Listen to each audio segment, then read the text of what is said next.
Hello, welcome to Thor Talk, the show all about Marvel's resident God of Thunder. On this episode of Thor Talk, it's the end of Jason Aaron's time on Thor, as King Thor fights Gorr the Godbutcher one final time on Thor Talk. I am Thor the Thunderer, son of Odin, prince of Asgard, and this world is under my protection.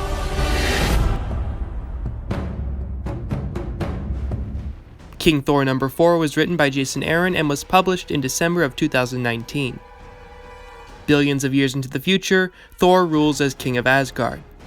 Or at least what remains of what was once called the Realm Eternal. Only a handful of gods remain after Gorr the Godbutcher nearly wiped them all out. Yet the gods aren't the only thing that is dying. The universe itself is dying, wrought with decay as planets, galaxies, and stars slowly perish. Thor struggles to keep the universe alive, but now one has come to ensure its swift demise. Gorr the Godbutcher has returned. Armed with all black the Necrosword, he once nearly wiped out all gods from existence before finally being killed, and with his death, that accursed black blade was passed down from God to Devourer to Planet, and finally, to Loki. Loki planned to use the sword to kill his brother and then wipe out everything, but he knew that he wouldn't have the will to snuff out his own life, and so one last god would remain, so he resurrected Gorr the Godbutcher to finish the job. Gorr planned to use his new lease on life to wipe out everything, and remake the universe into one without gods. Gorr's true body is now the Necrosword itself, and it has been busy feeding on everything, becoming the universe itself. Gorr is the stars, the planets, the black holes. He is the Necroverse.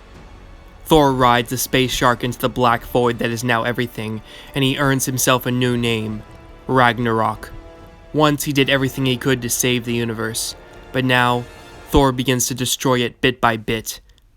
Gorr the all-black Necroverse pulls the Thunder King into a black hole, but then he is approached by a battered-down Loki.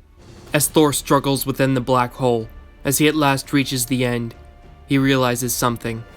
He always thought that someday he would truly rid himself of his flaws, but now he realizes that no one is ever truly free of the darkest parts of themselves. You only learn to live better with the demons, to channel the rage and shame, to be the storm. And so the oldest god who has ever lived unleashes a lifetime's worth of pent-up resentment and anxiety in the form of a cosmic storm, decimating everything. But just as loud and deafening are the words spilling from the mouth of Loki. Truth. The truth of Thor. The billions of lives Thor has saved. Thor's every heroic deed. Thor's every act of kindness. All of this directed to Gorr like a knife in his ears. Gorr was right, but Thor is Thor. And with that, the universe screams. Gorr is dead, and Thor sleeps. He has lived many lives and done many things over the years. He acted as a cosmic god cop whose job was to enforce the law on the gods themselves. He took the form of Thor the Thunderworld, a planet whose Uru moons decimated the stars themselves. He once lost his mind and became Thor, lord of the ice apes in the frozen jungles of Jotunheim. In the present day, the Norns have been restored. Lady Sif acts as the all-seeing guardian of the Bifrost after Heimdall's death, and Thor rules as king of them all. But now, as Thor awakes from his sleep of sleeps with his body restored, there is one final Thor story to tell. Loki sacrificed himself to power the last star in the universe, giving up everything for everything.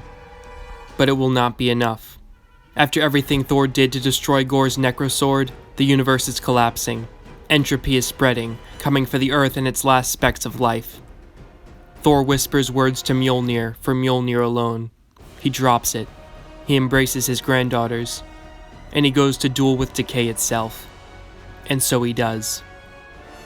Every day he fights back the darkness to give the universe another day. Thunder is still heard throughout. For after all, what is the spirit of thunder?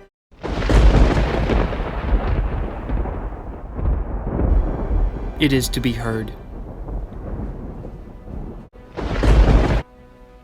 Well, that's the official end of Jason Aaron's run. I'm sure it will be missed by someone somewhere for some reason.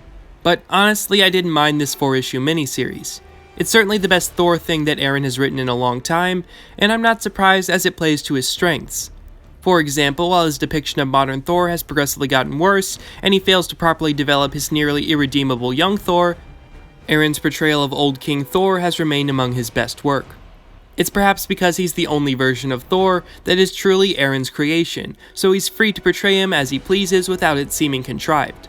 I think this story incidentally exposes many of the weaknesses of Aaron's run.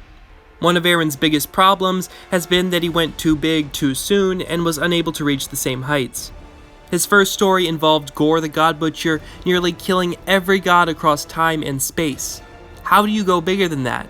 Well, Aaron couldn't. He tried to make Mangog seem like a great threat, but at the end of the day, he's someone that Thor has dealt with over and over again throughout the years. He was also somehow killed by the sun, which makes him seem even more pathetic by comparison, as Gorr effortlessly survived a trip to the sun. Next came the War of the Realms, which sounds like a good idea in theory.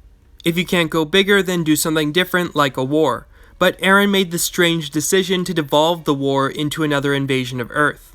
He also tried to imitate the threat of Gorr by having Malekith become a Gorr copycat, but it felt weak, and Malekith went down pretty easily anyway.